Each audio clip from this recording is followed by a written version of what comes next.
Thinking Self-Cultivation, 6. Xiefeng. January 21, 2013. Topics for reflection. Choosing between treasures. Which is more valuable, soil or gold? Reality or ideals? A wife or a mistress? A husband or a lover? A son or a disciple? Earth or the universe? Hands and feet or the brain? If you had to choose only one from each pair, which would you choose? The paradox of being right. I once said, everyone's actions are correct. I also said, the moment you think you're right, you're already wrong. How do you interpret this seemingly contradictory statement? The existence of absolute truth. Is there anything that is universally and absolutely correct? Categories of living beings. What defines a living person? What defines a dead person? What defines a living dead? Ethics and age in healthcare. Is the idea that individuals over 60 with terminal illnesses should forego treatment ethical? Is such a view cruel or compassionate? Why? Drivers of social progress. Does societal progress rely more on new ideas or old traditions? On young people or the elderly? Who is more likely to embrace new concepts, and who tends to hold on to old traditions? Life's path and priorities. If you had two paths to choose from, one where you earn money first and then purify your mind, and the other where you purify your mind first and then earn money, which would you choose? Among faith, ideals, and reality, which do you consider most important?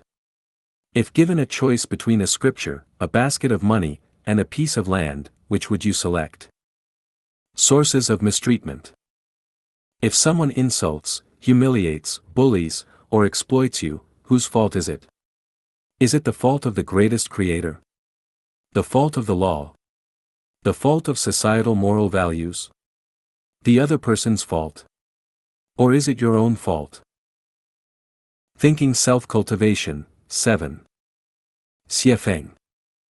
January 28, 2013. Topics for reflection. Connection with the world.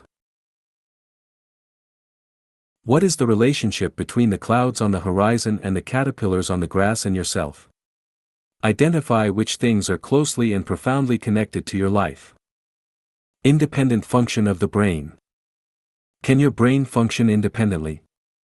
Without the vast external world, would your brain be alive or dead? The nature of memory. Where is your memory stored? Is it in your brain, in the external world, or in the information retention space? What does it mean when memory disappears? Obstacles to returning home. What are the greatest obstacles that hinder you from reaching the heavenly homeland? Life's greatest wealth. What is the greatest wealth in life? How can one acquire this greatest wealth? Unlocking the mysteries of the universe. The universe holds infinite mysteries, and humans are capable of attaining 64 divine abilities. What do you think is the key to unlocking these infinite mysteries and abilities? The power of imagination. There is nothing impossible, only what we cannot imagine. The question is, how can we develop such imagination? Finding the greatest creator. Have you found the greatest creator? If so, please provide an example to prove it. Thinking Self-Cultivation, 8. Xiefeng. February 4, 2013. Topics for reflection. Dream versus reality. Which version of yourself is more real, your dream self or your waking self? Your imagined self or your real-life self? Are we living in a dream or in reality? How do you interpret the phrase, life is but a dream? Proving heaven. By what means can you prove the existence of heaven? How far are you from heaven?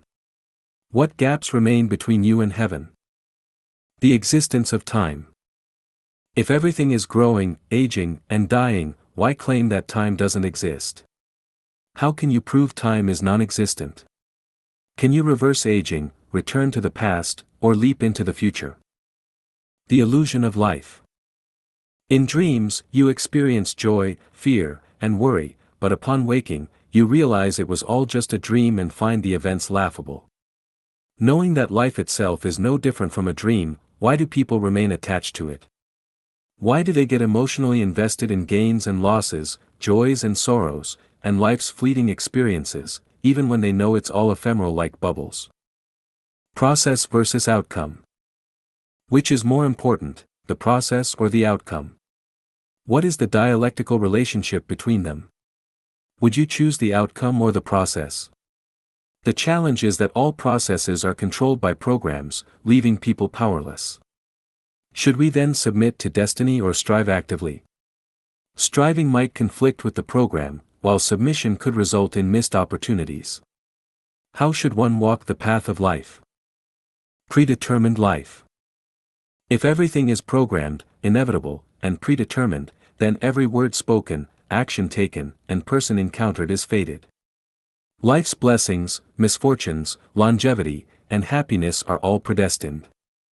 In this case, is it true that whether one is proactive or passive, nothing is truly under human control? Why or why not? Facing inescapable confinement.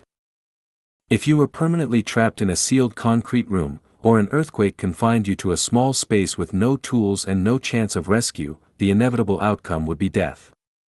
In such a situation, what would you do? Do you have any way to escape? Life's ultimate worth. What is worth exchanging your life for? Life is a journey. Is the journey itself life?